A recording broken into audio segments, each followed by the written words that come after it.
Welcome to Soulful Science Podcast. I'm your host, Heather Portia Louise Plumberg. And I'm your host, Dr. Shanna Moody. We're here to challenge viewpoints, discuss the latest research, navigate hard feelings, and offer practical advice on everything from setting boundaries to hitting your next PR at the gym. Listen along each week as we blend wisdom and wellness on your path to your highest self. We're bringing you the latest trends, science, and studies on wellness, mental health, and fitness, plus sharing the spiritual tools that guide us, heal us, and ground us. Our goal is to blend the best of both worlds, science and spirit, so that you can live with more balance, purpose, knowledge, and support.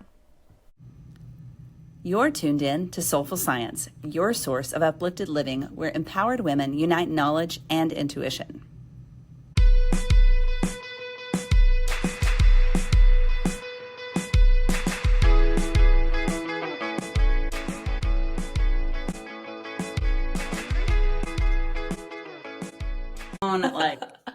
It's like the more we talk, I noticed it last episode, the more we talk, the closer I get to the camera. I think I do it because my microphone's like over here, and so I feel the need to be like, I have to be this close, which is why I really want to order that boomstick. So it's like I can sit back in my chair and have the microphone. Yeah. Ugh. But long-term goals, podcast setups in the future, they're coming. Yeah. I found a new podcast that I need to send you, a guy that just sort of kind of like us, just doing it like this and just blew up, has like bukus of followers, like it just blew up really fast. And he's not doing anything fancy on social media. His podcasts aren't anything fancy. What does he talk about? Kind of the same as us. Like last night, the episode I listened to him was kind of New Year's resolution type, beginning of this year stuff, health and fitness stuff. Oh, it's cool. called Upward Wellness or something. I'll send it to you so you can check it out and be like, why did this guy blow up all of a sudden? What are you doing? What do we need to do? I know, because on Spotify, like his episodes have so many comments on them. And I was like, oh, I want comments on, I want that many comments on ours. I never leave comments on episodes. Like, I can't think of the last time I listened to something and was like, I have to comment on this. Yeah, I don't know. It's just not something I think about.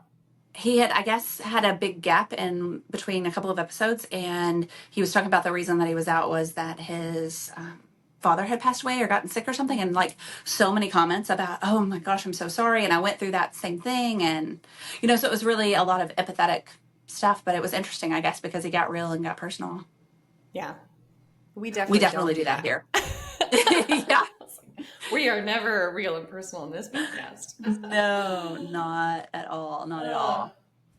I'm putting my sweater on because I'm chilly. Okay, what is your temperature there today? Though, because of all of your snow. What the heck? What is your temperature today? Oh, you're going to be mad. I know. My temperature is really nice compared to yours. So let's see. Right now, 62. I am exactly the opposite. It is 26. Oh my God, how funny. And I'm over here like, brr, I need a sweater. I know. When I got in my car this morning, it was 7 degrees. Ew. Yes. Ew is right. And it was like a painful cold when I got horrible. Down. No. I have zero desire to ever be that cold. No. Yeah. Ugh. You were cracking me up on social media and I was like, oh, that looks terrible. Yeah. It does not look fun. Luckily we didn't really get, like today it's bright and sunny and it's pretty calm. There's not a lot of wind. So even though it's cold, nice. At least that makes it a little more bearable. Yeah. But we got some snow flurries for like a day or two, but nothing stuck. You were cracking me up this morning with your text about the workouts and then your video of your squats where you're like dying. Yeah, the 5x5 at freaking 85% of my 1 rep max. I looked at that and I was like, well, this is going to be terrible. And then I got warmed up to it. And then the first 3 sets, I didn't even hit my 85%. I was at 80%. And I was like, I cannot. Like, this is so hard. I mean, I feel like I know I've done 5 reps at that weight before, but I don't think I've ever done 5 sets of 5 at that weight before. And if it was not for the pre-workout, there was no way. Like my body was just not feeling it. It was not going to happen. Shout out to Babe. followed by the freaking hip thrusters at 12 reps. I did 125, which was a mistake. I definitely should have gone lighter because I was so tired from those freaking squats and then going into those hip thrusts. I was like, oh my God. Yeah. Oh, Well, my poor butt is going to be so sore tomorrow. my whole body is dead, so I haven't done the workout yet. So I'm already like, oh shoot. When you sent me that, I was like, well, this is going to be fun. But I was sort of just spitballing I because you almost and texted you I, to be like, can we do it tomorrow?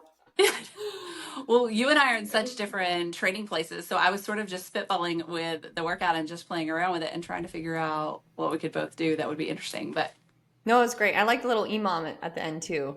Like that's definitely my style. I was like, heck yeah, snatches, let's go. And I've been doing a lot of assault bike work over the last couple of months, so I was the interval didn't feel too horrible, which was nice. All right, so how are you doing, like healthy habit wise? Like, what are you working on lately for Ooh, yourself? yes, I am so excited because it's like perimenopause hit and my body just decided to shut down. And for a couple of months, I just would fall asleep at the drop of a hat, had no energy, no motivation to train. And all of a sudden, I had cellulite in places that I have never had cellulite in my life. And I was like, wait, Oh, what just happened? And so I'm finally back in the gym, lifting consistently. I'm able to stay awake all day long now. It's pretty impressive. And it's the little things in life, right? But I kind of got back into more of a bodybuilding style of lifting, and I haven't done that in quite some time. And I'm really excited about it. Last night, I caught myself even kind of like posing and flexing in front of the mirror. And I was ooh, like, hey, okay, body, all right, all right. You're happy with this plan. Okay. that's So awesome. hopefully we're making a comeback. That's what I'm working on right now. Very cool. Love What's that. going on in your world? I hired a nutrition coach. Mm, So funny enough, she was a CrossFitter, but then became bodybuilder and does her and her wife are like professional bodybuilders, like do shows and competitions and stuff. Yeah, so I just got to a place with my bulking that it was going well. I put on muscle. I'm feeling good, but I was just at a point where I was like, okay, I'm not self motivated enough to keep going. It was kind of, I saw myself kind of slipping and not staying in tune with my nutrition. So I was like, right, I'm going to do what I tell everyone else to do, like hire a coach. That's why we're here. yeah. Coaches need coaches. So, and it's funny, I was on the phone with her and she's like, so you already have like all of the things? And I was like, yeah, like I really just kind of want to pay you to like make sure I do my shit, you know? Yeah. Um, and it'll be good too, because in a few months we're going to continue the bulk for a little bit longer, and then I'm going to go into a performance maintenance to get ready for competition this summer, and then I'm going to stay with her to go into a cut after that, which I'm excited about. So it'll be nice to have somebody help me through those transitions, and keep me accountable with nutrition timing as I go into performance based nutrition work, because I think that's really easy for me to let slip when my schedule gets busy. But if I Mm. have somebody who's like, I need you to do this at this time, and they're like, again, looking at my stuff and holding me accountable, it'll make a big difference. So I'm excited about that. That's huge. I think you bring up such a good point that coaches need coaches and we all need a little bit of accountability and we can't really rely on our partners for that. I tried to ask Will about something and he was like, "But I want you to like me." That's fair. And like nobody wants to sleep with the person that's getting on to them for doing something wrong, like not sticking to the plan. Absolutely. So I'm Yeah, proud of you you for definitely that. can't do it. I've asked Ryan to help me with that kind of stuff, and it just doesn't work, and it's not their fault, it's not my fault. It's just that's not their job, right? Their job is Hmm. to be my partner for all these other things. And yeah, I needed a coach. So hired one. I'm paying Yeah. somebody, which is great. Yes. Um, I love that for you. yeah. So speaking of coaches, it kind of ties into our topic for today, which I'm really excited about this conversation. Um, Same.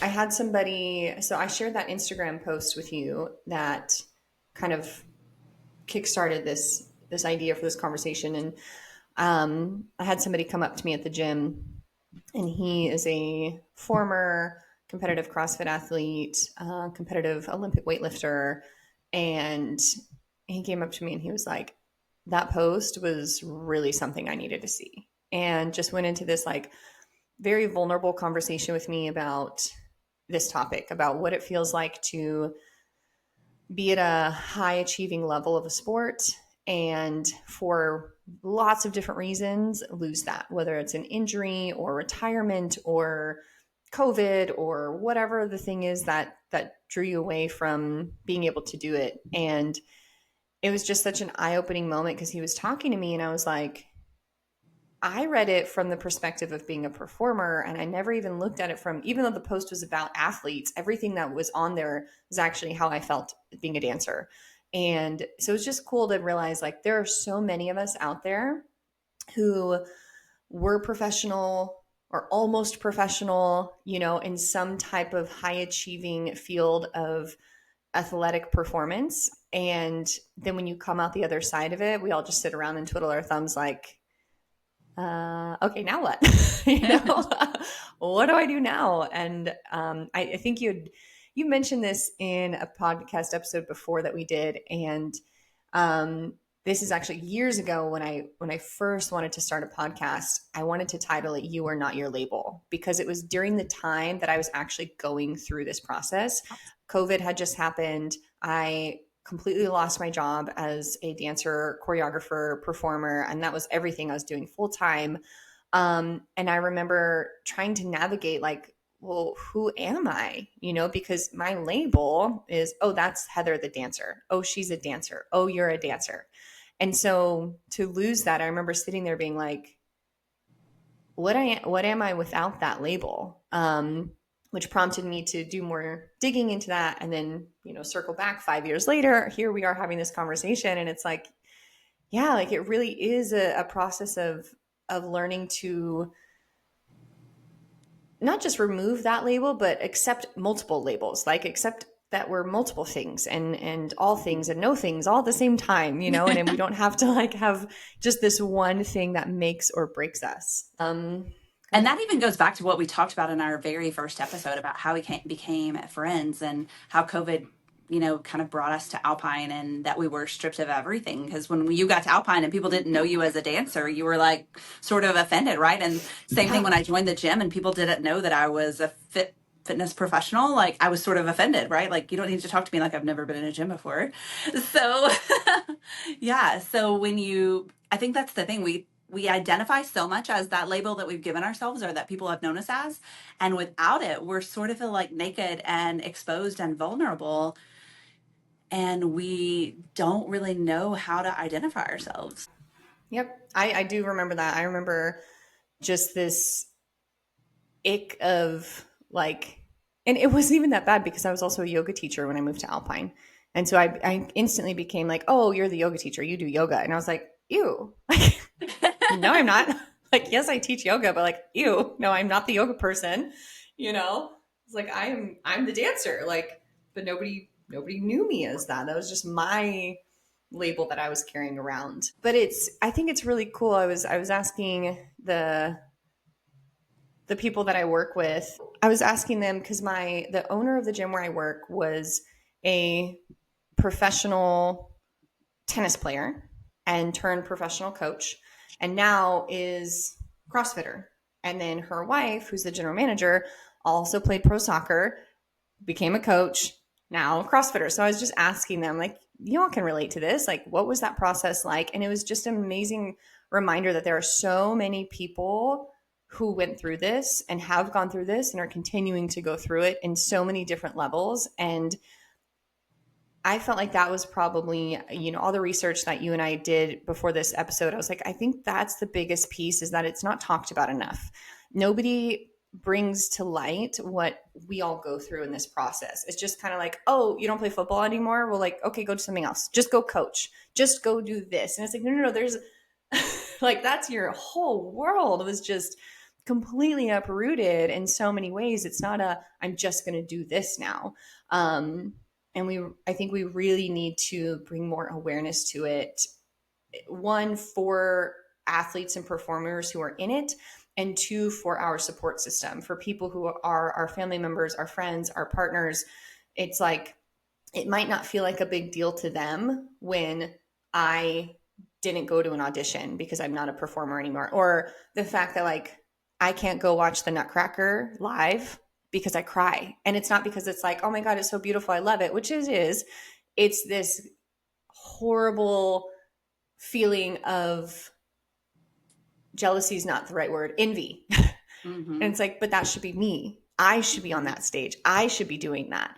And those are the things that people just don't recognize that we're going through, And I think that we're talking about it from an athlete's perspective and a performer perspective, because that's kind of our primary target audience. But the more that I looked at what it was talking, looked at the topic and talked to people, and the more experience that I thought about, like, it really resonates with everyone. And I think you can apply this in so many areas, but because we all see it as singular and something totally different that nobody else is going through, we don't relate it. But from a parent's perspective, when I became an empty nester, all I had been known as before that was Cinch's mom. So when I wasn't going to these events with my son and I wasn't really a mom anymore, I was like, okay, well, who am I and what do I do now? Yeah. And when I lost my job during COVID, same thing. Like, that was my whole identity. So without that job, who am I?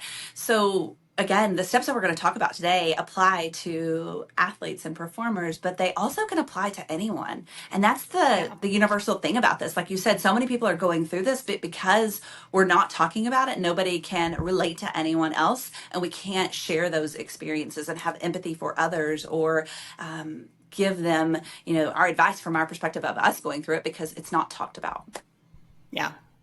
Yeah. And you're right. There are so many different, and like you saying that, and I just had this like moment for my mom, and I was like, oh, I didn't think about that. I remember like transitioning from being a kid dancer to a teen dancer to a professional.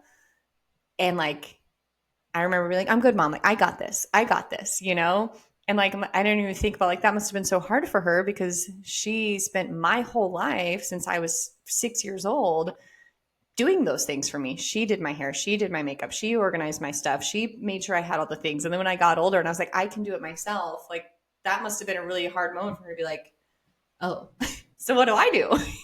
Like, where do I fit in this picture? That's such Sorry, a good mom, point. I I love actually you. just talked about that a couple of weeks ago, that I really, from the time my son was, like you said, when he was small, I expected him to be a professional rodeo athlete. So everything we did for our whole life was setting him up to be a professional rodeo athlete, from where we lived to what we drove to how we budgeted our money to how we spent our time to where our weekends were, and family vacations and holidays were all Yeah. about that, right? We gave up everything else. And this year, watching the National Finals Rodeo, all of his peers were there for the first time, really, that this should have been like the first or second year that he should have been there. And I had to grieve it. Like, it made me, like you said about the Nutcracker, that's how I felt watching it. Like, I was mad that he wasn't there. And I realized that I had to grieve the loss too, because it wasn't only him. Like, I was so involved in it and so invested in it, and hopeful for it, that I had to go through that, like, letting it go process and finding that new identity of, I'm not a rodeo mom and I'm not the mom of a pro rodeo athlete. So like, that dream is gone. Yeah, that's tough. So if y'all listening haven't picked up on what we're talking about, we're we're talking about that identity crisis that we go through. And so I was looking at some of the stats, and I thought this was interesting. This is from the National Collegiate Athletic Association, so the NCAA. About 1 in 20,000 high school athletes make it to the professional level in major sports like football, basketball, or baseball. So 1 in 20,000, which doesn't seem like super small, but when you're the 1 in 20,000, it's like, oh my God, I have to go up against 20,000 other people to get this opportunity. So 3.4, they use the example of men's basketball players. 3.4% of high school basketball players go on to play in college, but from there, only 1.2% actually make it to the NBA. So it's like you have a really hard chance going into college, and you have an even smaller chance. Football is even more. So in football, high school football players going to college is 6.5%. So it's a little bit more high school football players that can make it into collegiate football, but only 0.08 out of those college players make it to the NFL. 0.08, less than 1% of college athletes make it to the NFL, which is wild to think about being, what is that, 23, 24, right? When you haven't even finished like the full development of your brain yet, and you're not even really quite all there emotionally, and all of those things are still processing. And you are about to finish up college and you don't get drafted, or you don't even get to go to the draft, or you're not even a prospect. Like, you just spent 23, 4 years like aiming for that. Mhm. And then it's over. And it's like, well, shit. That's really hard to process at any age, but let alone early 20s. I feel like that would be really, really challenging to navigate. Absolutely. Those statistics are alarming. And I teach at a Division 3 university, and our students don't even get at Division 3. We're not even allowed to offer scholarships to our athletes. And yet Oh, really? most of our student body here, probably about 75% of our student body, is here specifically for athletics, specifically to be a college athlete. Yeah, D3 has very different rules than Division 1 does. And some of my students still have aspirations to be a professional athlete, and I really struggle with balancing, do I encourage you to pursue your dreams, or do I give you the reality of these statistics? I mean, you didn't even make a Yeah. D1 university and you still think that your chances of going that you still have chances of going professional. So again, it goes back to this really huge athlete identity crisis that is such a big issue that students don't understand, and young people especially don't understand how to have an identity greater than the sport that they're specializing in, or how to develop other interest and how to let Yeah. that go, or when the right time is to let that go. And no one can tell them. And like, again, I don't want to be a dream killer, but at the same time, there has to be some reality, especially when you're in your senior year of college. Like, we've got to start talking Yes. about what's going to start happening to you in the next, 6 to 9 months.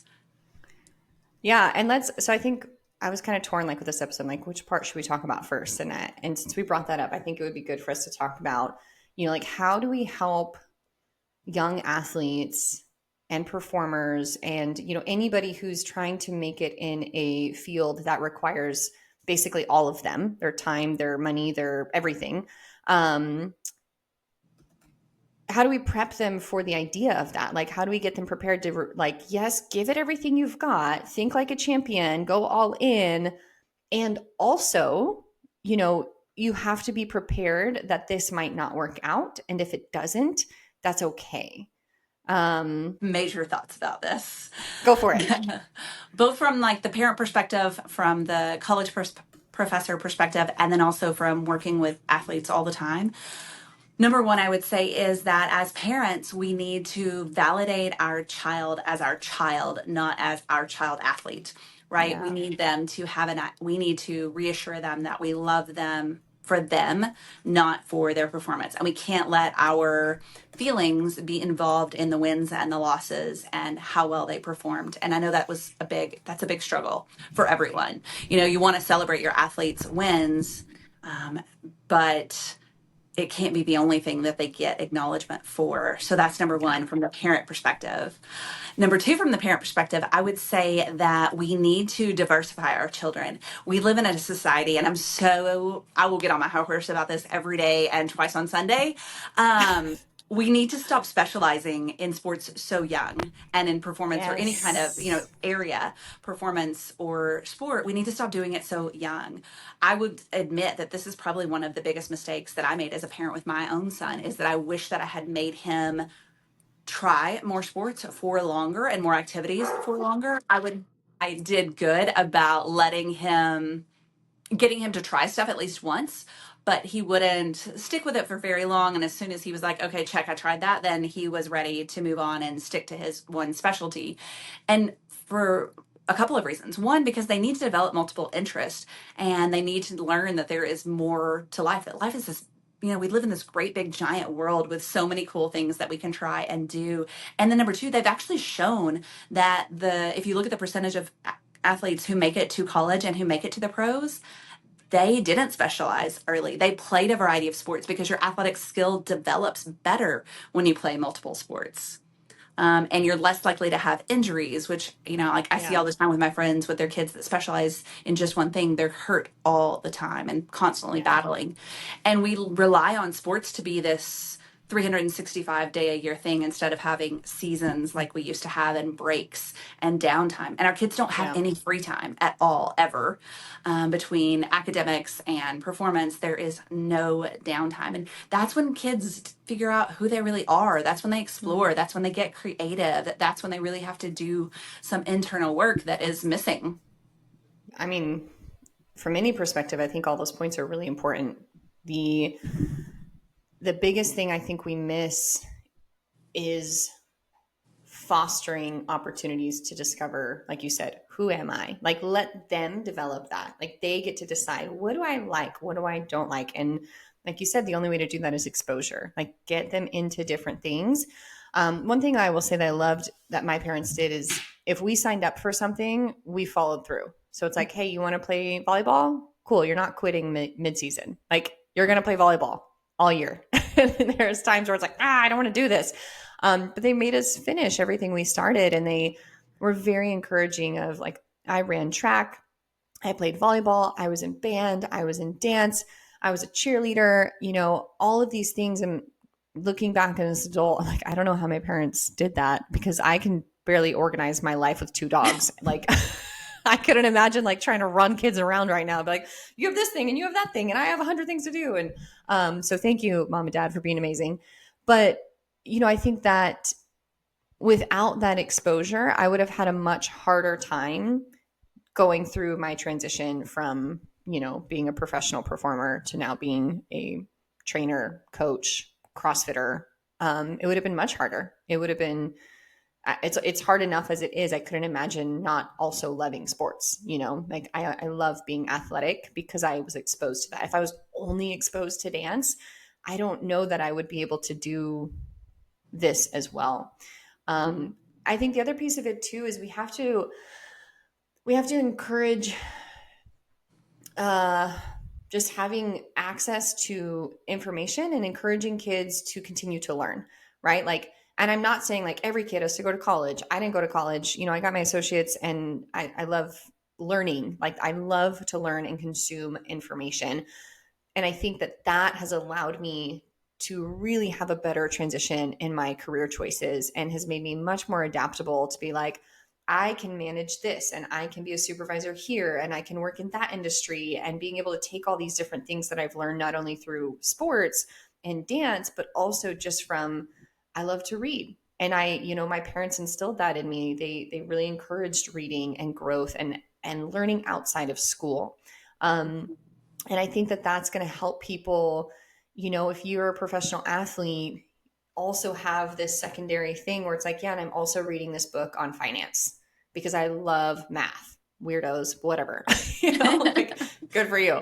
Like encouraging and fostering this mindset of being interested in different stuff. Like, maybe you really love science. Cool. Do your sport and get a degree in science, or go do an internship somewhere that is 15 hours a week, doing something that just is different at a younger age. The earlier we can start that in kids, the more likely they are to be successful when their dreams of becoming a professional don't pan out, And yeah, we're not trying to crush dreams, but let's 0.08%, okay?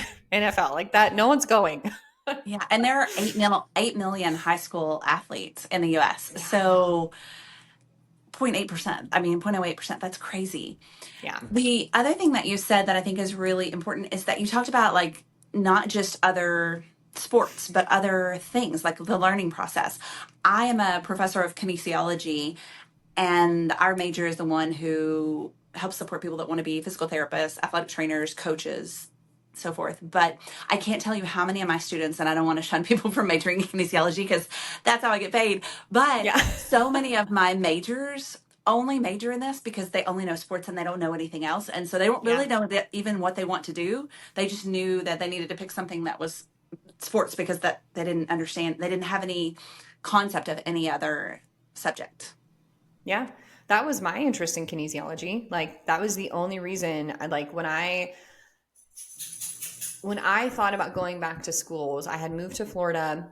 I was with a professional company and I was like, you know what? Like, let me go get a degree. And I was like, what do I love? I love the body and movement. And I was like, I'll get a degree in kinesiology. Like my ballet teacher growing up, she had her PhD in kinesiology, but she's a ballet teacher at like a local dance studio. You know, in hindsight, I look back, I'm like, I should have, that might have been a red flag, you know? Like, I don't know if that was the best choice, you know, for that specific career path. You know, and it's different if I would have thought it, you know, from like your perspective. I'm like, I'm going to be a professor. I love to teach and I'm passionate about this subject. And I'm going to, you know, I feel like that can kind of be a different guide, but I understand that mentality of, oh, well, I work out and I understand sports. So I guess kinesiology. Um, but then there's other things too, you know, like there's sports management. You know, I think people forget that that's a fairly high paying gig, you know, and like if you have an understanding of business, finance, management, PR, marketing, and you can put all that in your tool belt and you're a good communicator and you enjoy talking to people and making friendships and connections, you might be a great manager. And like that could lead to a pretty fun career. I think that was one of the things that we had talked about in our list of, you know, what do I do? How do I do what's next? It's like, what are the things you're good at? Start taking note. And even at a young age, what do you enjoy? And as parents, if you're a parent listening to this, you take note of it. When your kid's too young to recognize it, don't tell them and be like, oh, you're going to do art because you're good at drawing.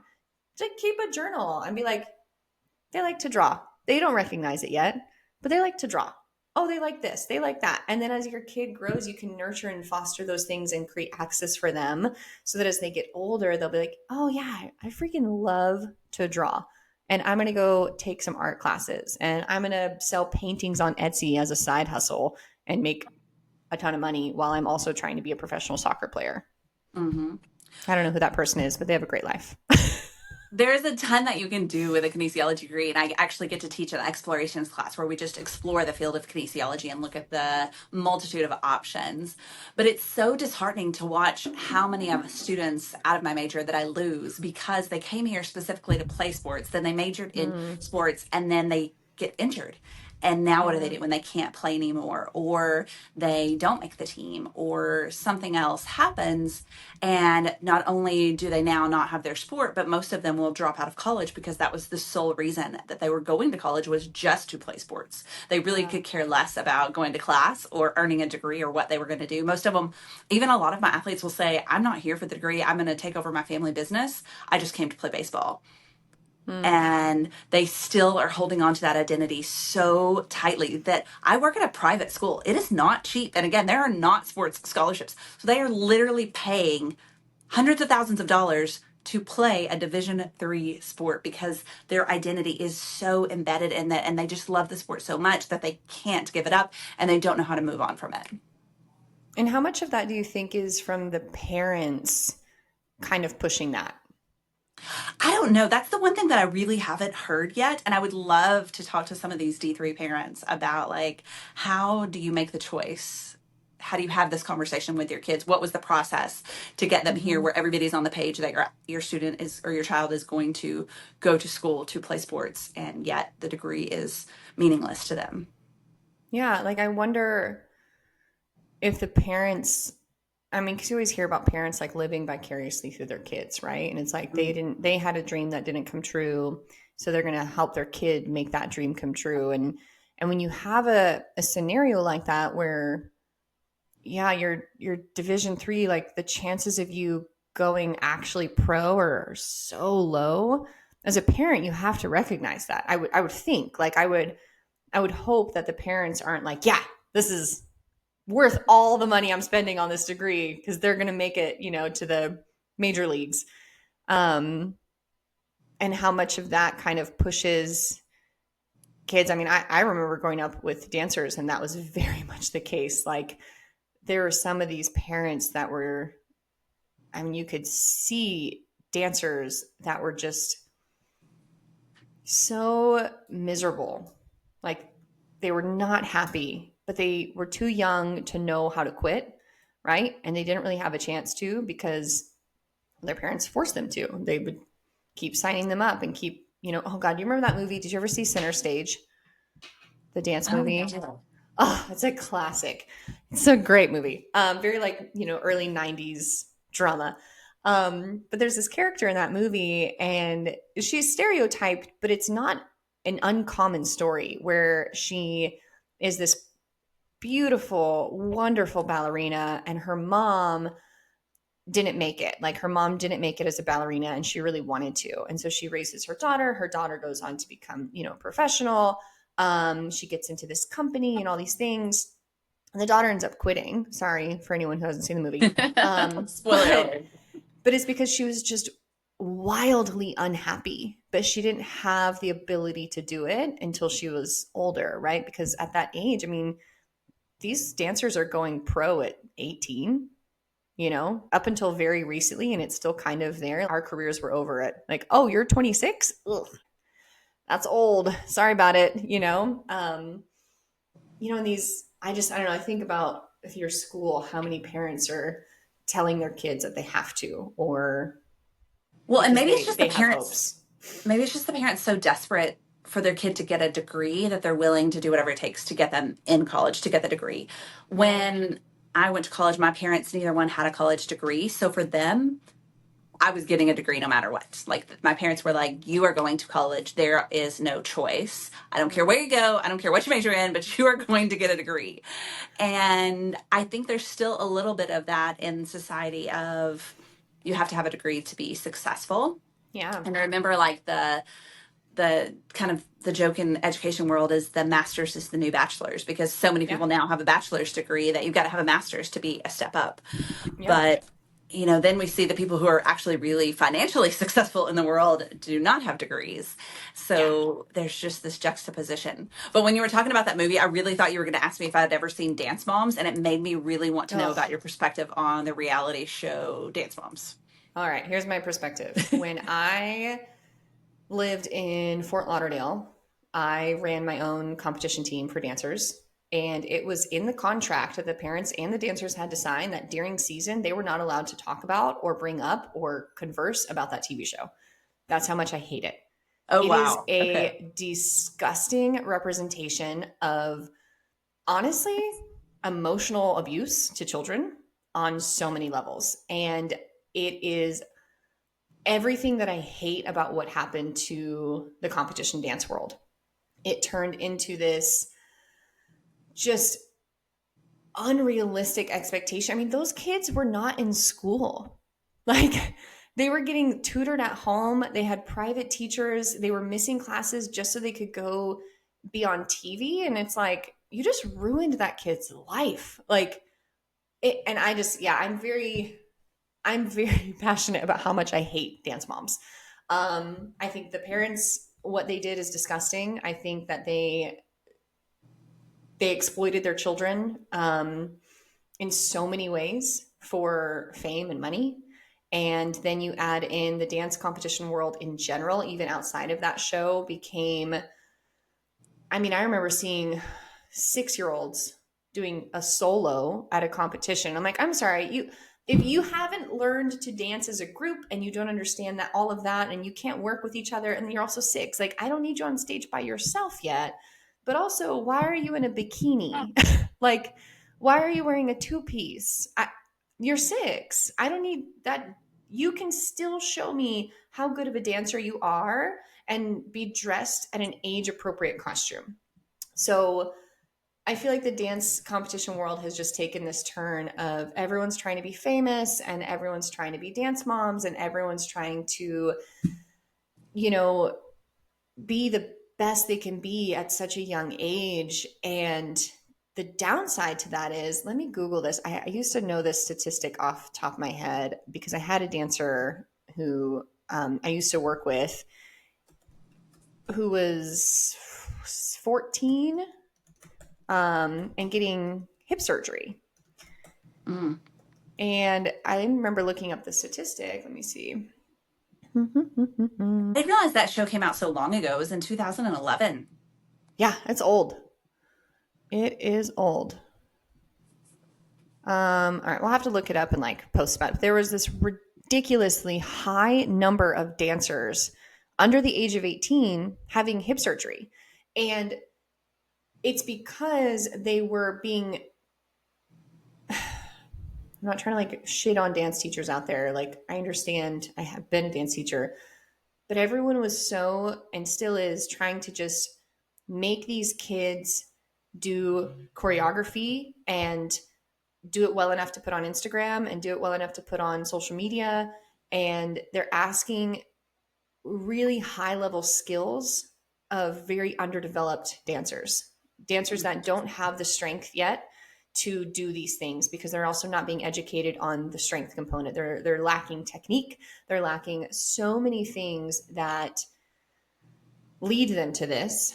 And I truly believe it's TV shows like Dance Moms that are a big reason why the industry has gone this way. It's because we saw these young little girls doing all of these things, and they're not in school. They don't have friends. I mean, half that TV show, I'm sorry, I'm on a rant right now. I feel like half that TV show was those little girls crying.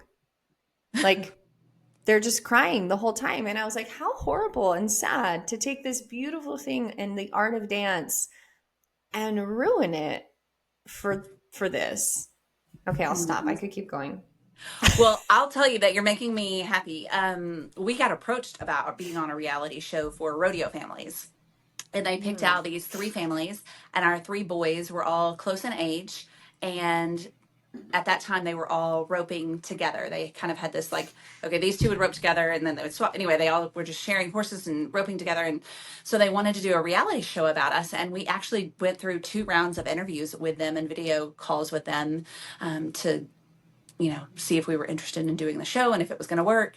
And what I found out was that we did not have enough drama to make the show work. They were expecting us to talk about how cutthroat it was and how competitive it was, but instead we were sharing horses and we were cheering for each other and we were feeding Yeah. each other's kids and we were carrying each other's kids to competitions, and there wasn't enough drama in it to make the reality show aspect of it work. So you're making me happy that it didn't work out, that we didn't go through with it, because I would hate to think about what that would have done to our kids. Because at the time it was Yeah. just, I think as a parent you just think, oh, it's exposure for our kids, and Right. maybe something good will come out of this and this will help carry them to the next level. And of course in rodeo and probably in dance too, like, we're broke ass people. Like, we cannot Yeah. afford this. So if you want to give us some money to help us pay for fuel to get down the road, let's talk.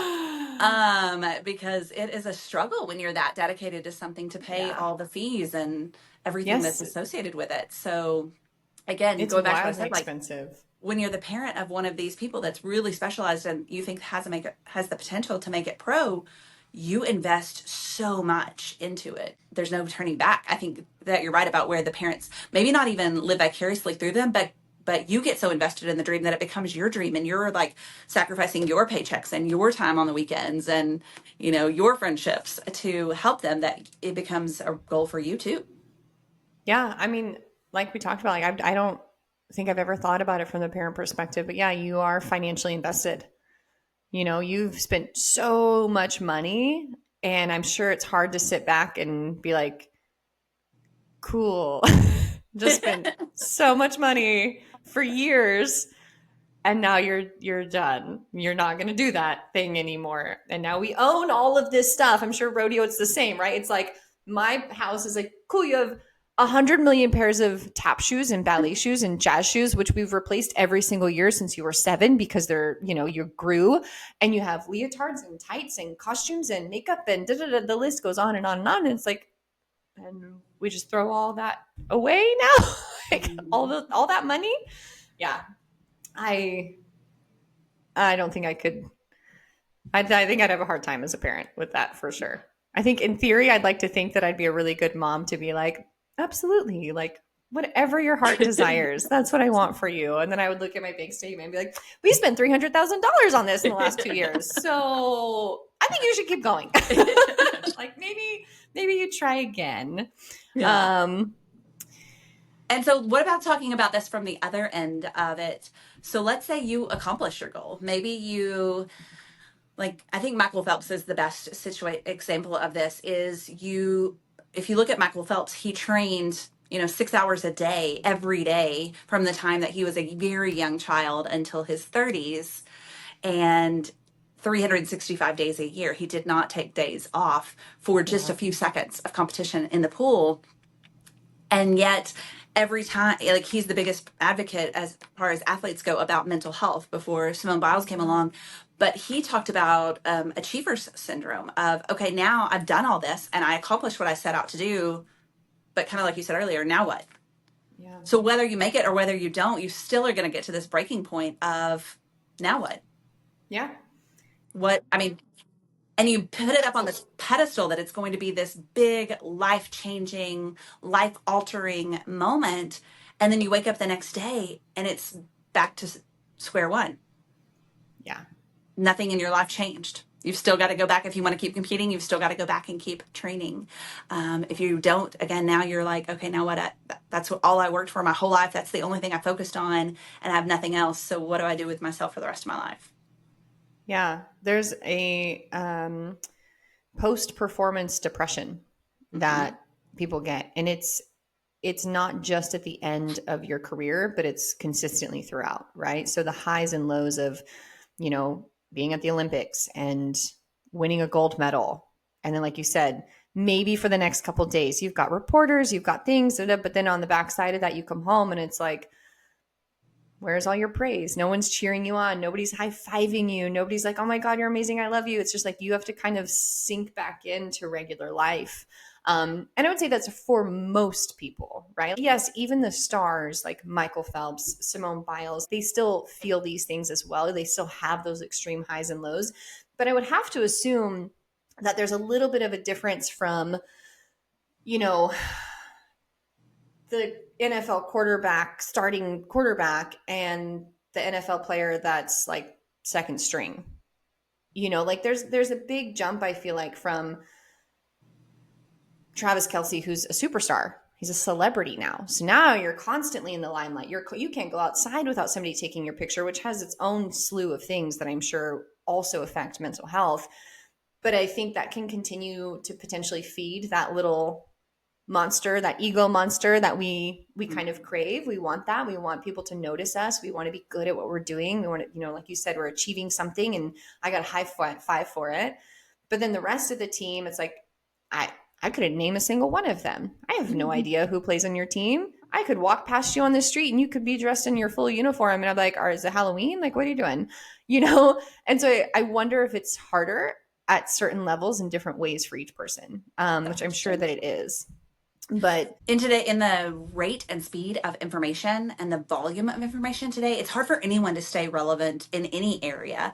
And yeah, I've been talking about this a lot, but like, we're not supposed to know as much as we know about the world. yes, Like, remember the days when you didn't know what was happening in another country? You barely knew what was happening in another city. And so it's hard for anyone to stay relevant with yeah, the amount of people that are on social media and with the access to everyone can be an author, everyone can be a singer, everyone can be some kind of performer on social media or online. You can put your content out there and everybody can be a creator. And yes, so there's really no winning. It doesn't ever stay. And that was something that I struggled with my son, was that exactly what you talked about, the highs and the lows. He would never acknowledge the highs, but he would be very taken down by the lows. And it was really hard to find any kind of symmetry in that, because I needed him to acknowledge his wins a little bit, because otherwise, what are you doing it for if you don't have the enjoyment? But he hated to lose so much more than he loved to win, that it completely skewed the perspective of why we were even doing it. yeah. How's he feeling right now? Like what is going on in his rodeo life?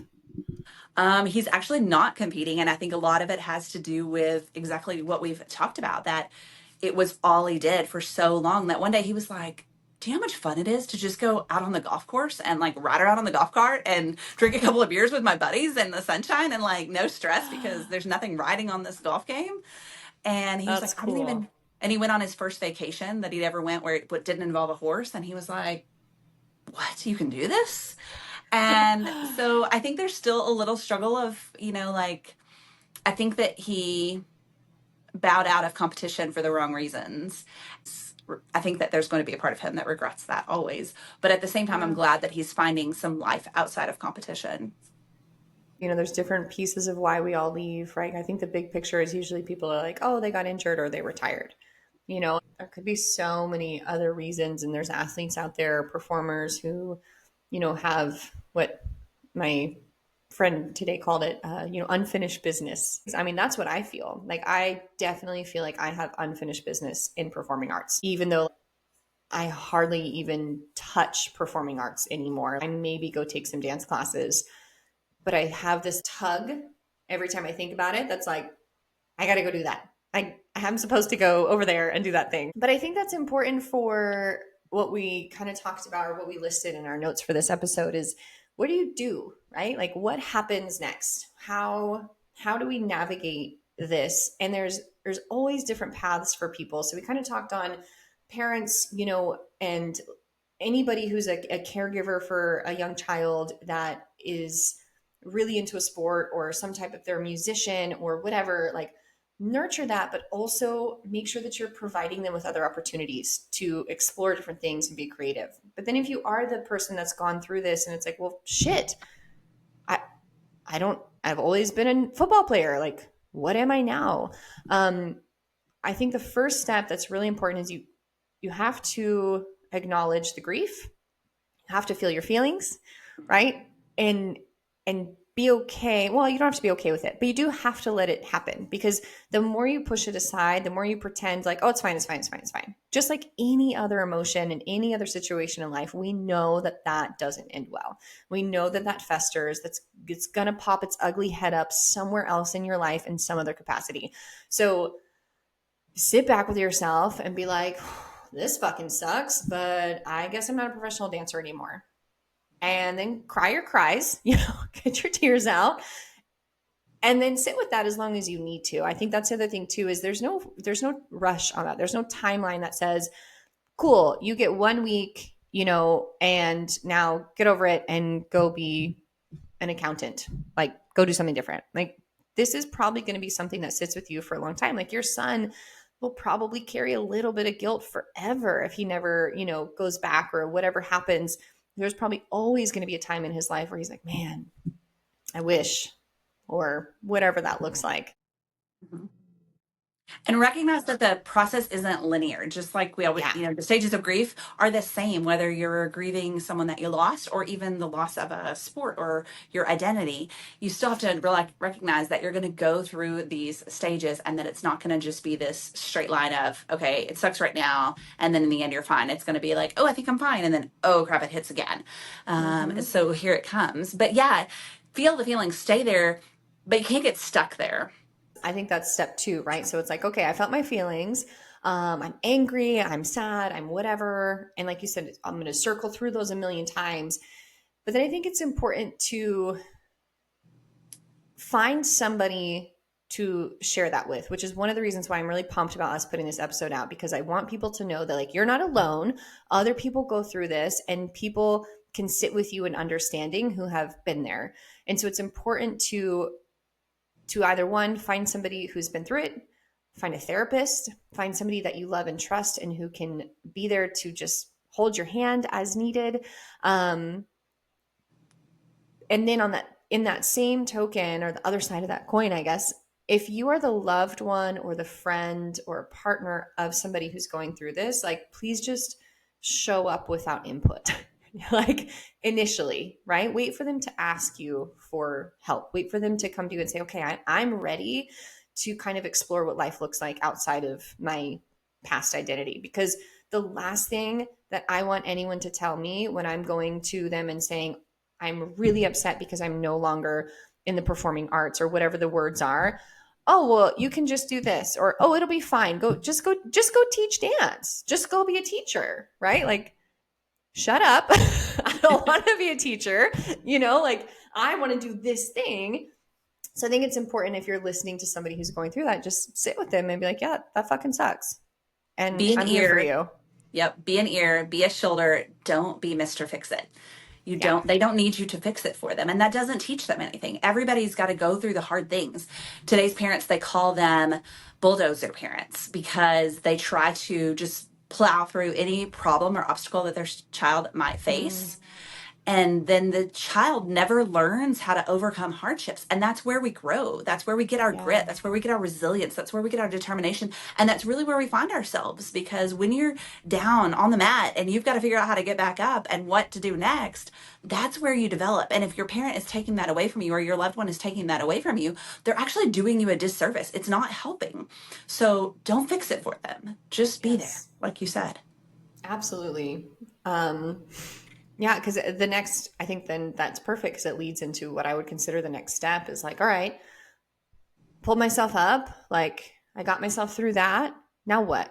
And I think that's a really important time.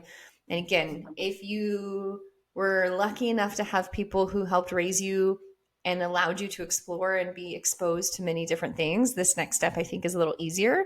If not, it can be challenging. So, be patient. Be patient with yourself. Give yourself time. Ask for input from other people. But sitting back and kind of assessing, what did I like about that thing that I was doing? What about being on stage or in the field or whatever brought me joy? And then see where that feeling and that thing aligns with something else. So for me, just had this conversation today. I was like, I love being the center of attention. I like being on camera. I like being on stage. I love when I do something and then the audience or the person listening or somebody goes, "Oh, yes." Like I connected. I feel like I touched their life in some way. And because I was able to recognize that that's why I love to perform, I was able to translate that into coaching, right? I didn't just pick up teaching dance and coaching because it's like, well, I guess I'll do this now. I was like, no, I actually get a lot of joy from this. I really love being the person that somebody, is successful and they give me a high five and they go, yeah, you helped me get here. Like that brings me joy. I also like to be on stage. I like to be a talker, which is why you and I doing a podcast. I'm like, fuck yeah, let's do it. I like this.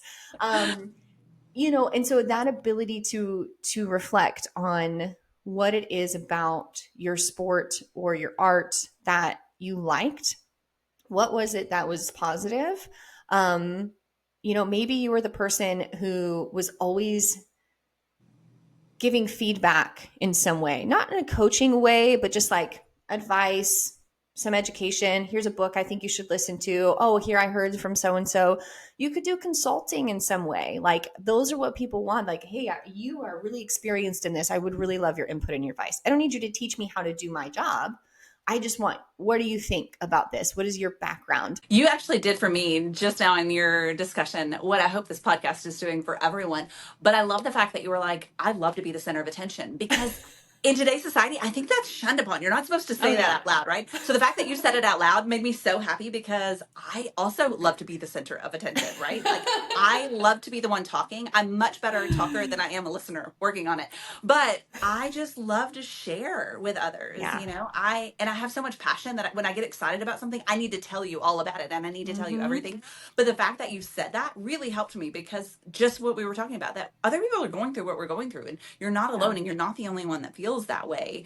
So going back to step 2, share with other people, and you're going to be surprised how many people out there have either been through it or in it right now and want to, hear from you and want to share their experiences with you as well.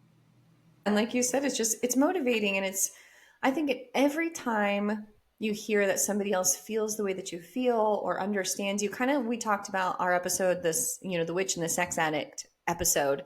It's like when you sit inside of a meeting and, you're in some type of anonymous group and somebody is saying things that you're like, oh my God, those are my thoughts.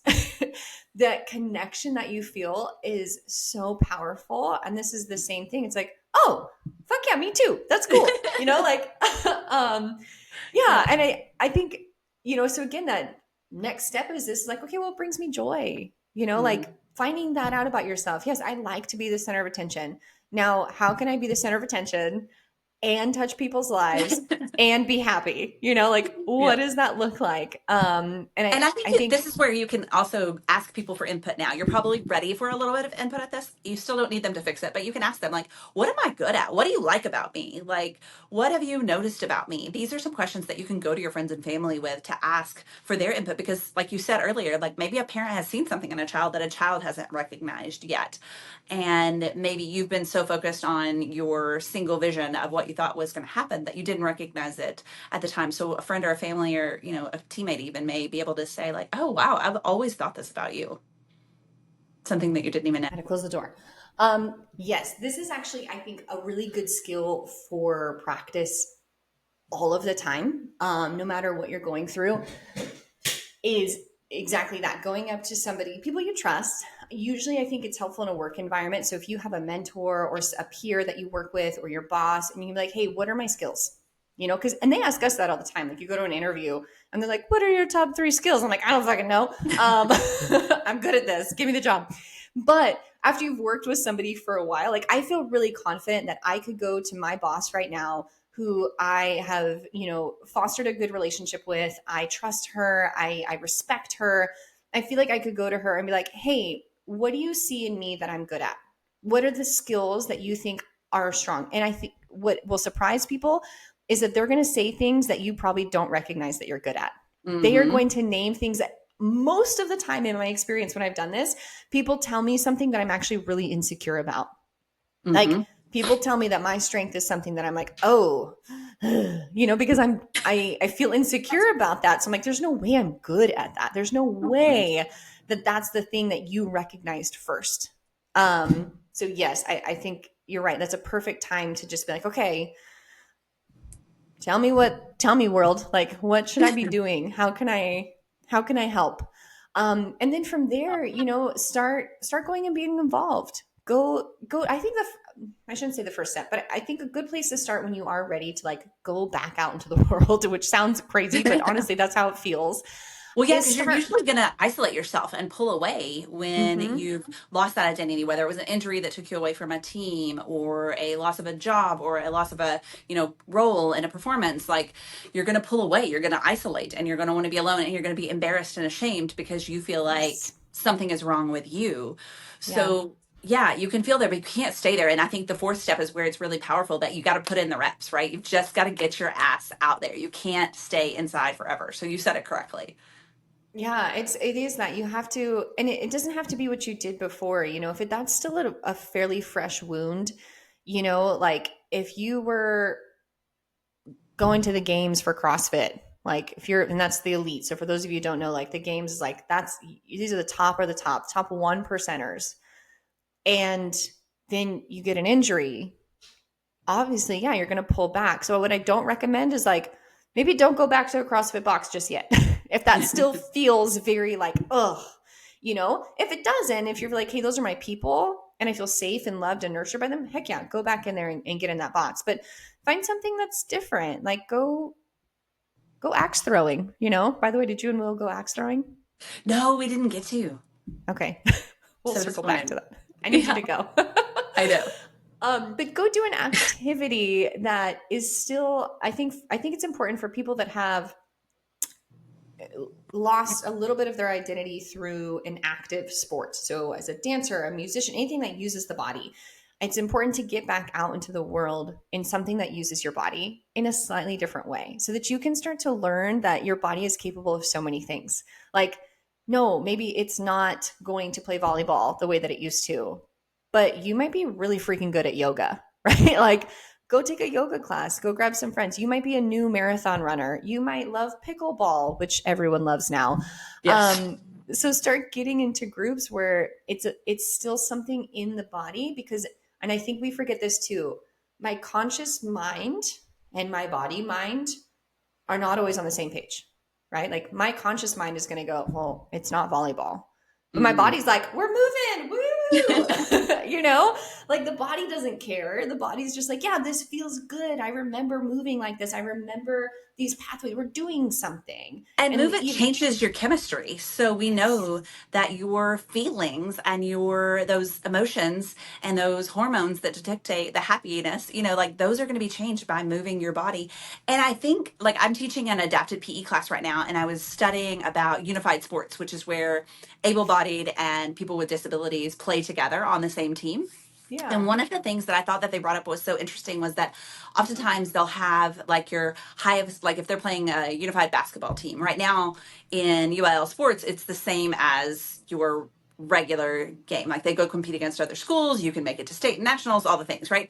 So they would have some of their top tier athletes that wanted to play on the unified league, but they're so competitive that they would lose sight of what the point was, and they couldn't play on both teams.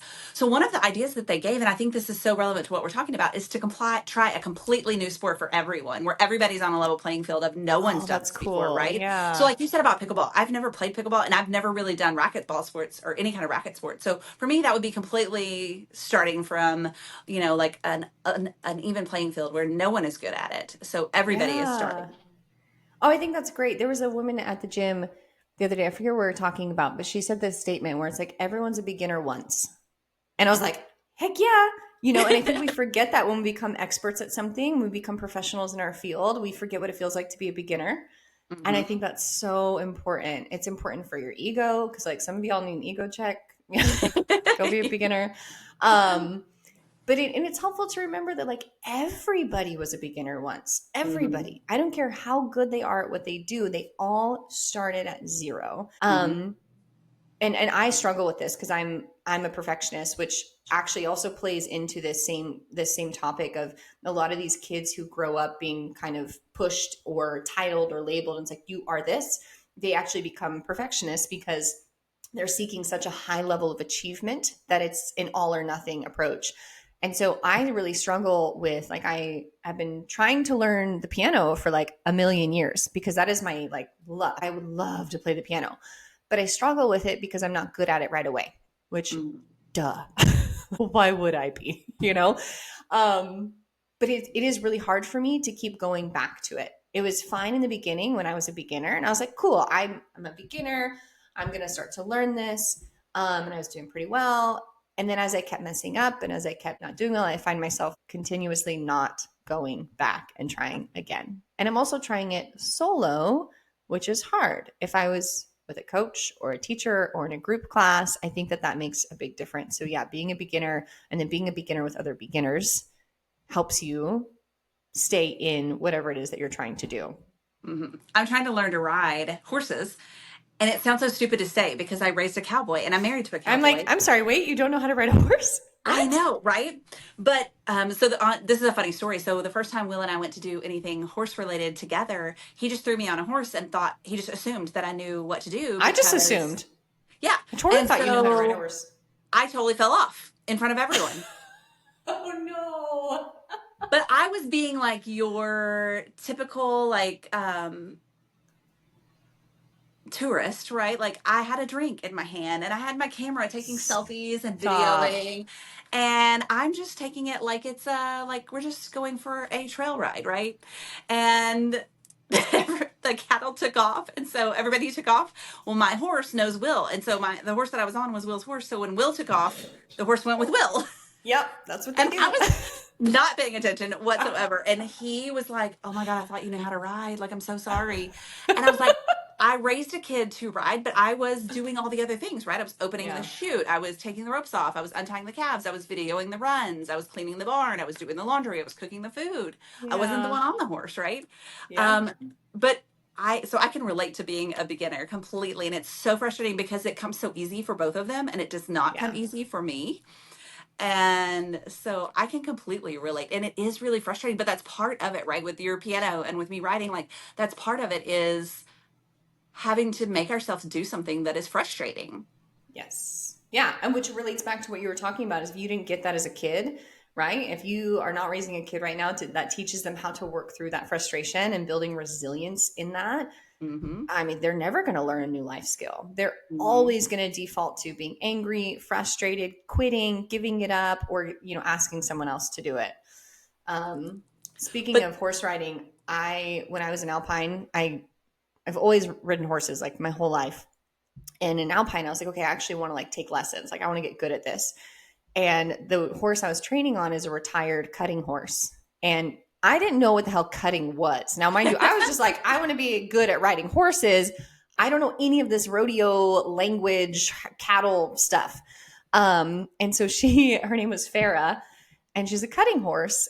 And I remember poor Farah, I could tell when she hated me. Like I just knew it because I learned basics, all Western style, and we did different drills and so much fun. And then my trainer, she was like, all right, we're actually going to go let's go work some cattle. And I was like, okay. I didn't have any intention of being a cowgirl, but let's do it.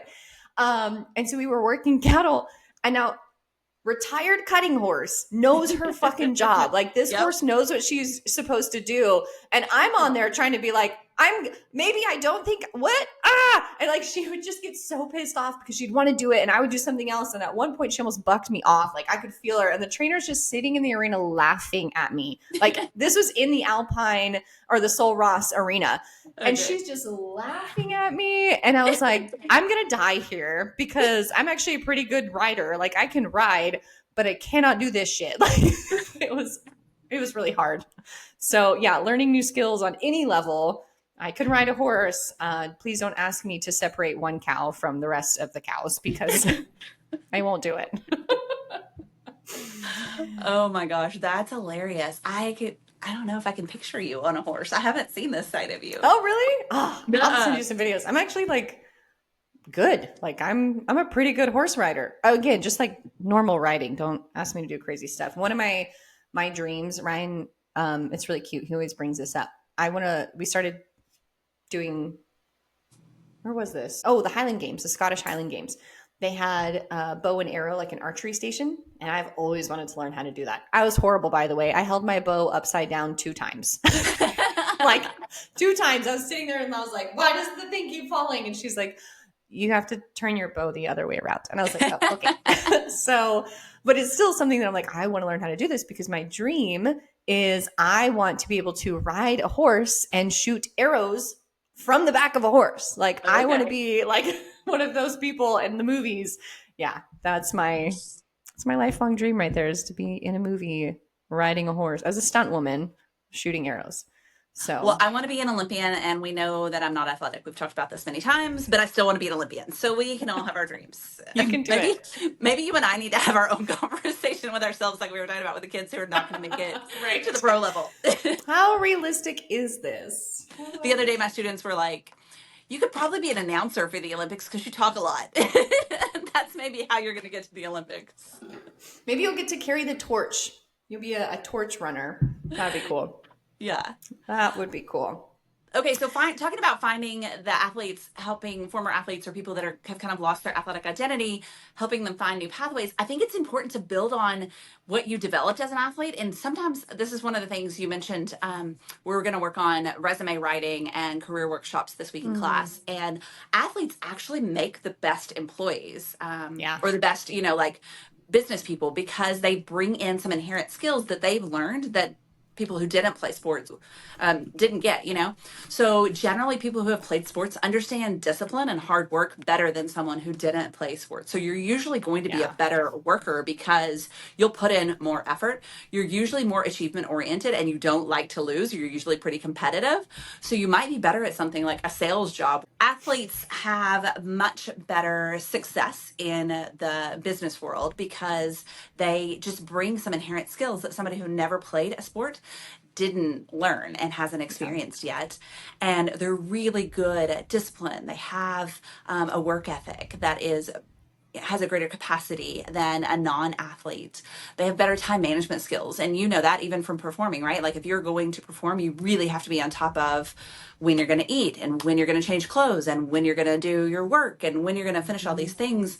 And we make time for what's important for us. And for those of us that have been athletes or performers or competed in something, we know how to prioritize what is important for us. I remember when I was marathon training and I was talking about my long runs, and someone was like, "Oh, I wish I had the time for that." I'm like, Hmm. "Girl, I'm like working 3 jobs and raising a teenager. I definitely don't have time for this. I make time for this." Yes. Yeah, that's You always know? the worst excuse. I don't have time. Like, yes, you do. You're just not prioritizing it the way Yeah. that you want to. Yeah. Well, there's a report. So I think it was last month. It was like Women in Sports Day or something like Mm-hmm. that. And all these like statistics were like flooding my social media. And I remember this one that was 94% of women who hold C suite executive level positions were former athletes. Mm-hmm. 94%. And I think it's interesting you brought up that the time management. And I think that's one way that can help people with the transition of coming out of sport and into something else is that is definitely a skill that you might not recognize that you have. But when you are a professional, pre-professional, collegiate athlete, you have your schedule. Maybe it's in your brain, maybe it's written down, but you know, they're like, okay, I have to wake up at this time, I have to do this at this time, I have to eat at this time. You can structure your day very, very well, and you get your training in, you get your sleep in. That's a skill that you can take and become really successful everywhere. And it's maybe it's you start small. It's like, okay, well, I'm not ready to get back out and do stuff, but I'm going to structure my day. At this time, I'm going to meditate. And at this time, I'm going to read a book. And at this time, I'm going to call my mom. A lot of us don't have that skill. There's a lot of people that really struggle with time management.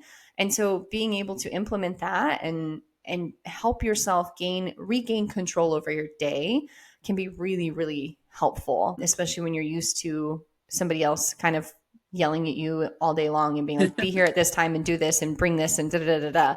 Um, yeah, but yeah, 94% of women in a C-suite executive level were former athletes, which I think is freaking cool.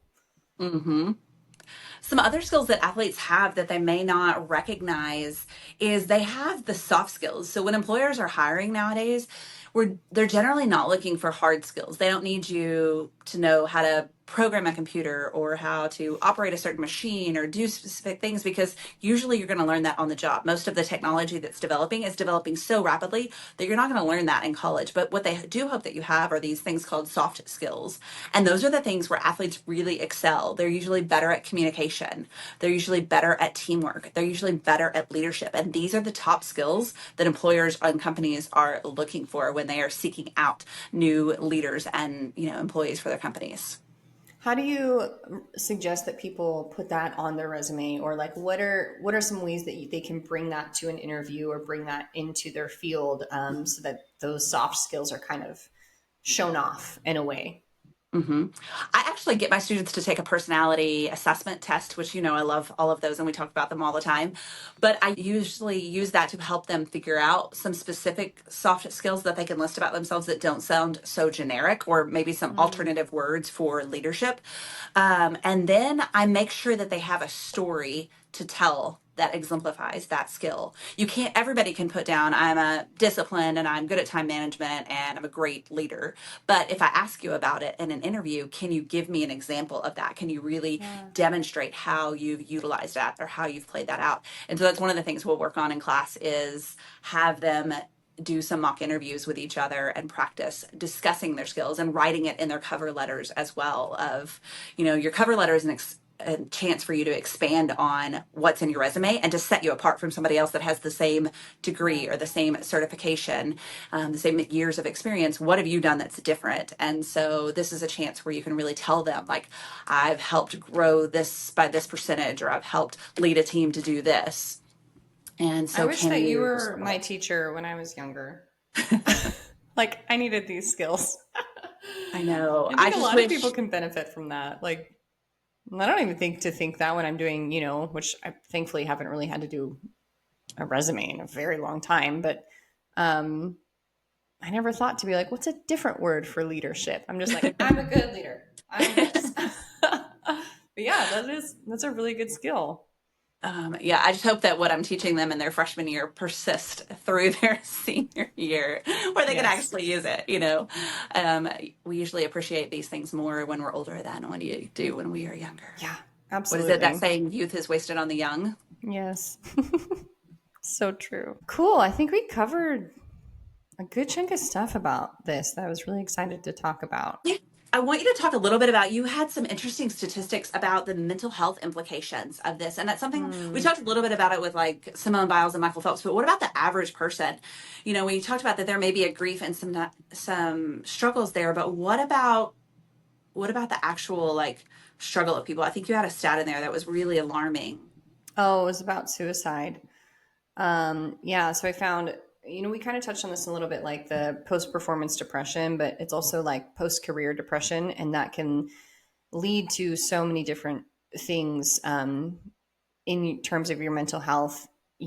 Stress, anxiety, all of that stuff is related. But one of the statistics I found, and I'll link it, the actual article, um, is the depression rate in former athletes is 39%. So you're looking at people who were a professional or collegiate level. So with hopes, right? So these people were like, this is everything. This is all that I do. 39% of those people who don't go on to be a professional or who have left their professional career end up with clinical depression. And then what I thought this was kind of crazy is the suicide rates for former male athletes is 2 to 4 times higher than the national average for men. So there's like our normal, like men just across the board, their suicide rate. If they were a former athlete, that increases by 2 to 4 times, Mhm. which is really, just again speaks to how important it is for us to talk about this stuff. I mean, mental health in general, I think so many people struggle with it because you can rabbit hole in so many different ways here. The anxiety of being a perfectionist, the anxiety of being a high achiever, the stress levels that go with trying to meet all the demands, especially as a college athlete. You have a lot of demands that you're trying to meet, expectations of your parents, expectations and demands of your professors, your friends, your partner. Then you add in your sport. Like there's so many things pulling energy out of you that it can lead to burnout, right? And burnout without some form of replenishment is going to lead to some type of mental health. I don't want to say crisis. I feel like that might be too severe, although I guess it could lead to a crisis, but it is going to lead you to have to struggle with some mental health things, and then even as you get older, like you had mentioned, Michael Phelps, the Olympian, right? The amount of hours that that person has sacrificed to give to his career, to give to his sport, you lose out on a lot of connection with people. You lose out on moments with family and friends. There was a t-shirt I remember growing up, and it literally just said, I can't, comma, I have dance. Mhm. And at the time, it's like, oh, that's funny. But you like zoom out a little bit and it's like, it's actually really sad, like I can't, I'm missing out on all of these things from such a young age because I'm doing this thing that I love and I want to do, and it's going to take me really far. But there is always that side of sadness to it. It's like, I don't get to go to that birthday party. I don't get to go to that event. I don't get to go be here with my kid or my whatever. It's a That social lot more than you isolation. think. Yeah. Yes. Yeah. And then, like you said, like the shitty part about that is that when we go through the loss, and we hit that depression, we isolate even more, right? So we're already kind of isolated from everything because we just have our little tight knit community. And if you're in a sport or a performing arts world where you're an individual, right, and you're not really working as a team, you're even more isolated, right? Mhm. Like a lot of the Olympic athletes have to deal with this because they're competing against themselves and against their teammates. So there is this level of, this is my lane and it's only for me and I have to do what's right for me. And yes, I've got my people, but there's such an individualness to it. And then when you come out the other side, you go through that depression, you go through that loss, you pull even farther away because if your peers are still competing, you don't really connect with them anymore, right? Yeah, you Like, don't, and you've isolated yourself so much to excel in your sport or your event that when you pull away from that, you don't have your coach that you could always turn to before. You don't have your teammates or even your yeah. co-competitors to turn to. And then you don't have real friends because you didn't make any friends outside of your sport or performance world. So now, yeah, you're completely alone. You have no one to go to because you haven't developed those social connections. And haven't you noticed that the most successful people in sports are usually the most socially awkward? or Yeah. there's just something off about them, or they're a deviant of some type, right? Like look at Tiger Woods and all the bad things that he's done and all the bad choices. And we always talked about that with Cinch growing up, that to be elite, you have to be different and you can't be normal. Like winning isn't normal. And we Yeah. even had like that, we had like a quote of it on our refrigerator, that winning isn't normal because you have to do things that other people are not willing to do, that the normal person isn't willing to do. Yes. And yeah, so it sets you apart in it, sometimes in a good way and sometimes in a bad way. You know, like when I was in the, the incline of my career, I got a lot of hate because I was always trying for more. I always wanted more. And the people who didn't want more didn't like me because I made them look bad, right? So I didn't have those friends and those peers because I was always on this growth mindset trajectory of I'm going to do more, achieve more, win more, whatever it was. And the people that didn't have that mindset didn't understand and didn't appreciate it. Well, we hear that too. I mean, they say that all the time about like billionaires, right? The people that like the filthy rich, they always say, like, well, it's lonely at the top. And it's like because most of us don't have the discipline to do the Mhm. work that it takes to be where they are. And the Mhm. same is true for our elite level athletes. Like 99% of us are not going to be that disciplined as much as we might want to, like I think that for the majority of us to get to that level, we're just not going to do it. Yeah, we're not willing to make the sacrifices that it takes. Exactly. Which isn't a bad thing, like we need the rest of us. Like we need the rest of us to do what we're doing. But you're Yeah. right, it's not normal. And when you're not normal, you're kind of ostracized a little bit, like there's this outcast feeling, and we're not, as humans, we're not supposed to be that way. We are not supposed to be outcast. We are supposed to be in community. We're supposed to have connection. We live longer, we're healthier, we're happier when we have communities. When you feel isolated from that community, and especially if you feel isolated from a community you used to be connected to, Mhm. that's fucking hard. Like, Yeah. That's all it's Brene really Brown's hard. work. Yeah. Yes. Oh, I love Brene Yeah. Well, and Brown. then you get to that point where you're on top, and then you have that imposter syndrome of, Mhm. well, shoot, nobody else is doing what I'm doing. Am I doing it wrong? Yeah. Am I really supposed to be here? And then you're alone. So you're like, was I just faking it? And if you get out of your sport, was I just faking it all along? Was I ever going to make it? Yeah. Maybe I wasn't as good as I thought I was. That's a hard one too. Yeah, the what When you were ifs, which talking, we shouldn't, right? Like ideally, we shouldn't, no shoulds, and no what ifs. If I was to kind of like pull back and live in my perfect little peace and love and woo woo world, they'd be like, well, don't what if yourself. Like just what is, right? It's not the what if, it's what is. This is what is. This is what's within your control.